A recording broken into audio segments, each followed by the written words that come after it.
Olé, aujourd'hui on va parler des différents types de LED. Donc pour commencer, il y a deux grandes familles, il y a ce qu'on appelle les analogiques et les numériques. Les analogiques, c'est simplement vous allez envoyer votre plus et vous allez moduler le courant qui peut passer dans le moins. Et donc ça va vous permettre d'avoir des couleurs, mais la même couleur sur tout le strip. Avec des digitales, c'est pas la même chose. On envoie notre tension 5 ou 12 volts ou 24 même à toutes nos LED et il y a un microcontrôleur dans chaque LED qui, grâce à un signal data, va prendre par LED une couleur. Donc là, on va pouvoir sélectionner une couleur par LED. Donc ça, c'est déjà les deux grandes familles. Ensuite, on va trouver plusieurs sortes. Donc au niveau, moi maintenant je parle que des digitales, hein, parce que pour moi les analogiques c'est pas super intéressant. Donc on va parler déjà des différentes formes. Donc vous avez les traditionnels strip LED, hein, c'est ce que je vous ai montré depuis le début de cette série pour le moment, même si c'est pas ce que j'utiliserai au final.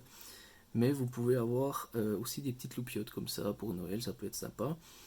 Vous pouvez avoir des panels comme ceci, voilà, donc des matrices. Vous pouvez vraiment avoir plein de sortes, hein. Je vous conseille d'aller voir aussi sur le site Adafruit, NeoPixel, etc. Ensuite, vous avez donc des LED RGB. Vous allez avoir du RGBW, donc qui rajoute du blanc, en général chaud, mais ça peut être aussi du froid. Et vous avez ce qu'on appelle du RGB plus CCT, donc c'est RGB plus les deux blancs. Voilà, donc vous allez avoir du rouge, du rouge, du vert, du bleu, plus du blanc froid et du blanc chaud. Après, ça devient des LED qui coûtent relativement cher. Le tout existe forcément en 5 volts, en 12 volts. Vous avez certaines bandes LED qui vont avoir besoin d'un signal aussi clock. Ça change rien. Sur notre borne ici, on a une sortie pour l'horloge et une sortie pour les data. La plupart ont besoin que des data, mais certains vont avoir besoin d'autres choses. Si on vient ici, on va avoir nos différents types. Donc déjà, choisir entre 5 et 12 volts. Ça, c'est ce que je viens de vous expliquer. Et ensuite, vous avez les différents types. Alors, il y en a vraiment une tonne.